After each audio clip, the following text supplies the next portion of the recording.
दोस्तों आज के इस वीडियो में बताऊंगा कि डेड हुए Redmi 4X को कैसे फ्लैश करते हैं विदाउट कोई एरर या फिर ऑथेंटिकेशन। लेकिन इंपॉर्टेंट बात ये ध्यान रखनी है आपको कि आपको फाइल्स जो है वो आपको डिस्क्रिप्शन के लिंक से डाउनलोड कर लेनी है। तो चलिए लेट्स बिगिन।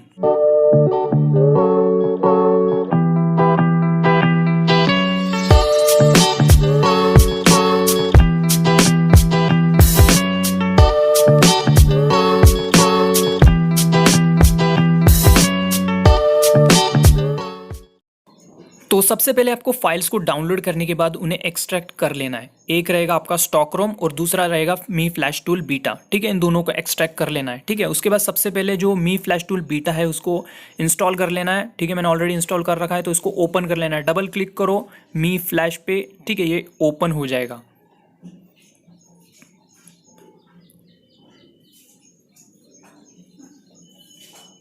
तो इस तरह से ओपन होने के बाद आपको क्या करना है, सबसे पहले ठीक है यहाँ पे सिलेक्ट पे जाना है और यहाँ पे जो हमने स्टॉक रोम एक्सट्रैक्ट किया था उसको सिलेक्ट करना है। ठीक है, तो जो Redmi 4X का जो स्टॉक रोम है उसको मैंने एक्सट्रैक्ट ऑलरेडी कर रखा है। तो यहाँ पे मैं दिखा देता हूँ। तो यहाँ पे जो आपको दिख रहा है ग्लोबल इमेज करके, संटोनी ग्लोबल इमेज, इसको सेलेक्ट करना है सिंपली और ओके कर देना है। ठीक है, सिर्फ इसके ऊपर ऐसे एक क्लिक करना है, इसके बाद ओके कर देना है।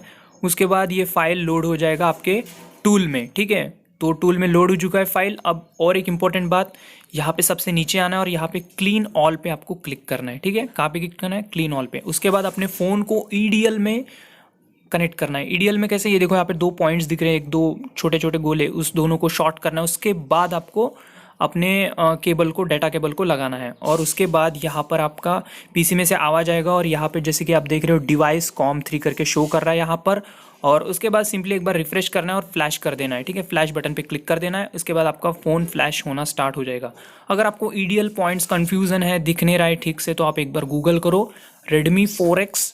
ठीक है, ईडीएल पॉइंट्स। उसके बाद आपको वहाँ पे इमेजेस शो करेंगे, इमेजेस में जाना है और यहाँ पर आप देख लेना है, आपका शो करेगा वहाँ पे ईडीएल पॉइंट्स, ध्यान से देखनी है। याद रहे सबसे पहले ईडीएल पॉइंट को शॉर्ट करना है, उसके बाद यूएसबी केबल लगाना है।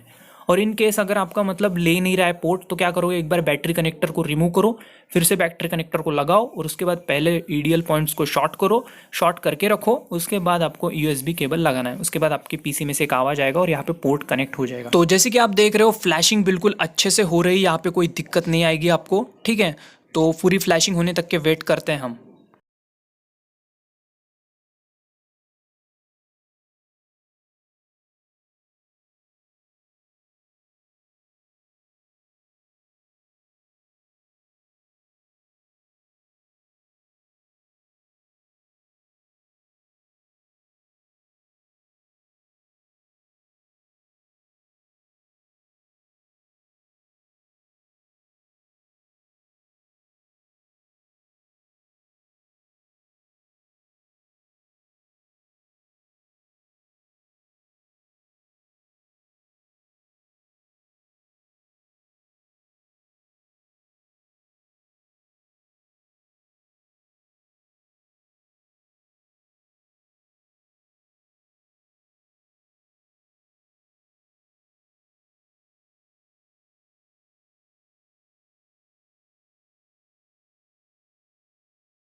उसके बाद आपका जैसे ही फ्लैशिंग कंप्लीट हो जाता है, उसके बाद अपने फ़ोन को रिमूव कर लेना है, डेटा केबल से बैटरी कनेक्टर रिमूव करके लगाना है और उसके बाद ऑन करना है, आपका फ़ोन ऑन हो जाएगा।